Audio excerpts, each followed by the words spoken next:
پاکستان کے خلاف افغان طالبان کی اشتعال انگیزی کی کوشش ناکام۔ آئی ایس پی آر کے مطابق 13 مارچ کو افغان طالبان نے پاکستان پر ڈرون حملے کیے جو ہدف تک نہیں پہنچ سکے۔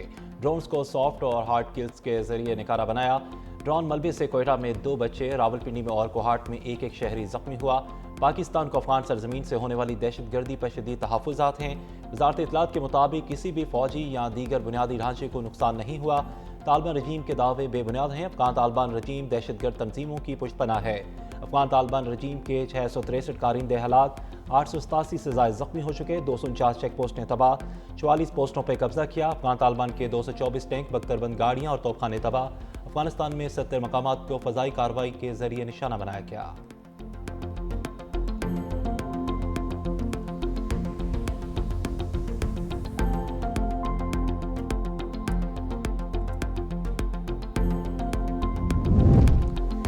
افغان حکومت نے ریڈ لائن عبور کر لی، نتائج بھگتنا ہوں گے۔ صدر مملکت آصف علی زرداری کی پاکستانی شہری علاقوں پر ڈرون حملوں کی شدید مذمت۔ صدر مملکت کا کہنا ہے کہ افغان طالبان عناصر کی جانب سے ڈرون حملے بزدلانہ کارروائی ہیں۔ طاقت کے زور پہ مسلط غیر قانونی افغان حکومت دہشت گردوں کو پناہ گاہیں فراہم کر رہی ہے۔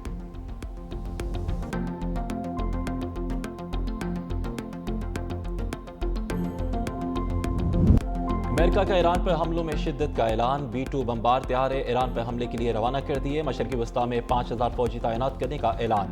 امریکی سینٹرل کمانڈ نے سوشل میڈیا پر جاری پیغام میں کہا کہ B-2 بمبار طیارے روانہ کرنے کا مقصد طویل فاصلے سے حملہ کر کے نہ صرف ایرانی حکومت سے لاحق خطرے کو ختم کرنا ہے بلکہ مستقبل میں اس کی دوبارہ طاقت بحال کرنے کی صلاحیت کو بھی ختم کرنا ہے۔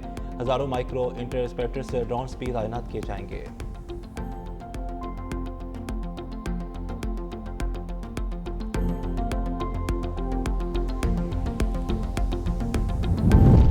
جب تک ضرورت پڑی جنگ جاری رہے گی، امریکی صدر کا اعلان۔ ڈونلڈ ٹرمپ نے میڈیا سے گفتگو میں کہا کہ ایران کو آج شدید دھچکا لگا۔ ایران کے خلیج جزیرے میں فوجی اہداف پر بھرپور حملے کیے، جزیرے پر واقع تیل کی تنصیبات کو نشانہ بنایا گیا۔ ایران کے خلاف کارروائیاں مزید شدت اختیار کریں گی۔ ایران کی فضائیہ اور بحریہ کو ختم کر دیا گیا۔ ایران کے پاس ریڈار اور دفاعی نظام بھی نہیں۔ آبِ ہرمز میں جہازوں کی حفاظت جلد شروع ہوگی۔ ایران کے پاس کسی بھی چیز کا دفاع کرنے کی صلاحیت نہیں۔ ایران میں امریکہ اور اسرائیل کے مقاصد مختلف ہو سکتے ہیں۔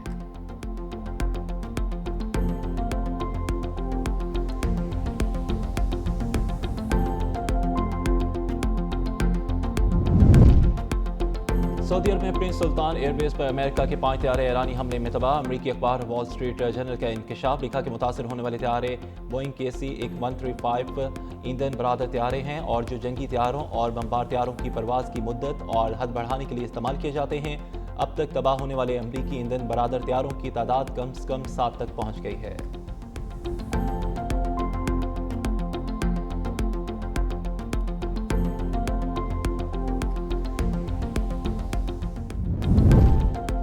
امریکہ اسرائیل کے ایران کی تیل تنصیبات پر حملے، تیل کے سب سے بڑے مرکز خش پر شدید بمباری، حملوں کے بعد آگ بھڑک اٹھی۔ تہران، شیراز اور قم پر بھی شدید حملے، صہیونی فوج کے لبنان پر شدید بمباری جاری۔ ہیلتھ کیئر سینٹر کو نشانہ بنایا، 12 افراد جاں بحق، درجنوں زخمی۔ گزشتہ 2 ہفتوں کے دوران 600 افراد جاں بحق، ہزاروں بے گھر ہو چکے۔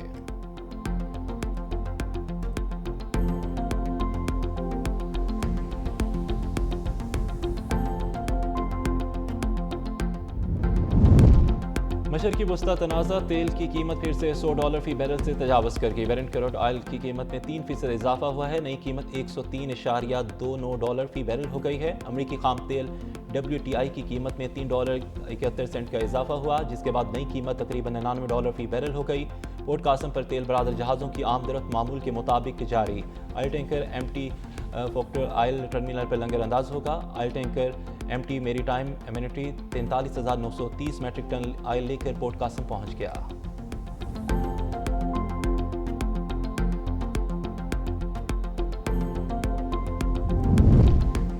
وزیر اعظم کا پیٹرولیم مصنوعات کی قیمتیں نہ بڑھانے کا فیصلہ، کہا کہ مشکل حالات میں عوام تک ریلیف پہنچائیں گے۔ خطے میں کشیدگی کی وجہ سے عالمی معیشت اس وقت دباؤ میں ہے، جس کے پاس پاکستانی معیشت پر گہرے اثرات مرتب ہونے کا خدشہ ہے۔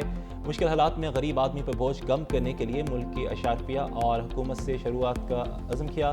صوبائی حکومتیں بھی بچت اقدامات میں وفاقی حکومت کا بھرپور ساتھ دیں اور سفارتی اور معاشی ٹیم کی کوششوں کی بدولت خام تیل کی ملکی ضروریات کے لیے مناسب مقدار موجود ہے۔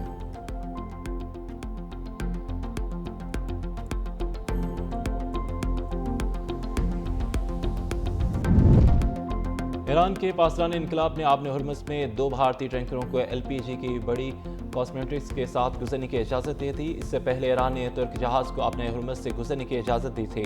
ترک جہاز روزانہ ایرانی سرحد کے پاس پھنسا تھا۔ جہاز پر کل 171 عملے کے افراد موجود تھے۔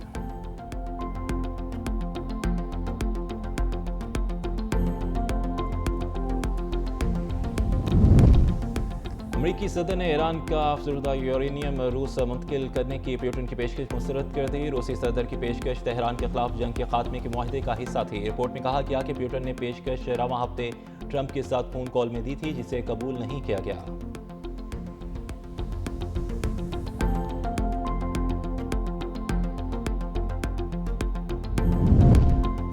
ایرانی رکن پارلیمنٹ کا مشتبہ خامنہ ای پر 2 قاتلانہ حملوں کا انکشاف۔ ایک ایرانی عہدیدار کا کہنا ہے کہ نئے ایرانی سپریم لیڈر مشتبہ خامنہ ای پر تقریر کے دوران 2 قاتلانہ حملے ہو چکے اور مشتبہ خامنہ ای اپنے والد علی خامنہ ای پر حملے میں زخمی ہوئے تھے۔ امریکی محکمہ خارجہ کا ایرانی قیادت کے بارے میں معلومات دینے پر $1 کروڑ کا انعام کا اعلان۔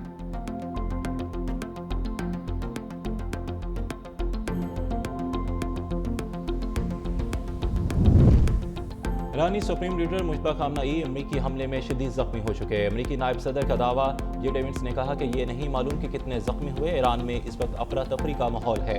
ایران کی میزائل بنانے کی صلاحیت کو مکمل ختم کر دیا۔ جنگ کب ختم کرنی ہے فیصلہ صدر ٹرمپ کریں گے۔ ایران اپنے اسٹاک پر موجود میزائل فائر کر رہا ہے۔ بہت جلد ایران کی تمام دفاعی کمپنیاں تباہ کر دی جائیں گی۔ CNN جنگ سے متعلق فیک نیوز چلا رہا ہے۔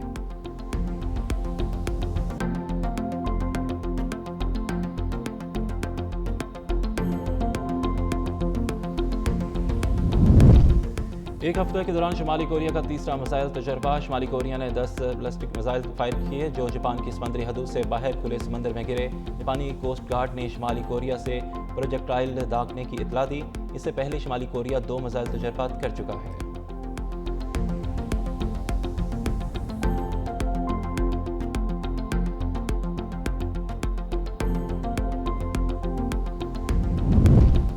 پاکستان سے مشرقی وسطی فلائٹ آپریشن میں بہتری۔ پاکستان سے آج بھی 40 پروازیں منسوخ۔ مشرقی وسطی کے لیے آج 235 پروازیں روانہ ہونے کا امکان ہے۔ فلائٹ شیڈول کے مطابق دبئی ایئرپورٹ کی 80% تک پروازیں بحال ہو چکی۔ پاکستان سے مسقط اور سعودیہ کا فلائٹ آپریشن مکمل فعال اور نارمل ہے۔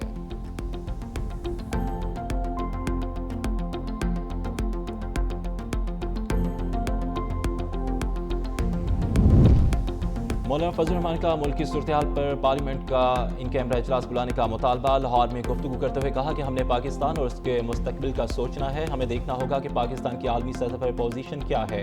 اجلاس بلایا جائے تاکہ سب کھل کر اپنی رائے دے سکیں۔ پاکستان کو اپنے لیے اچھے پڑوسی تلاش کرنے ہوں گے اور امن کا راستہ اختیار کرنا ہوگا۔ جنگ سے کبھی امن قائم نہیں ہوتا، جنگ صرف مزید جنگ کو جنم دیتی ہے۔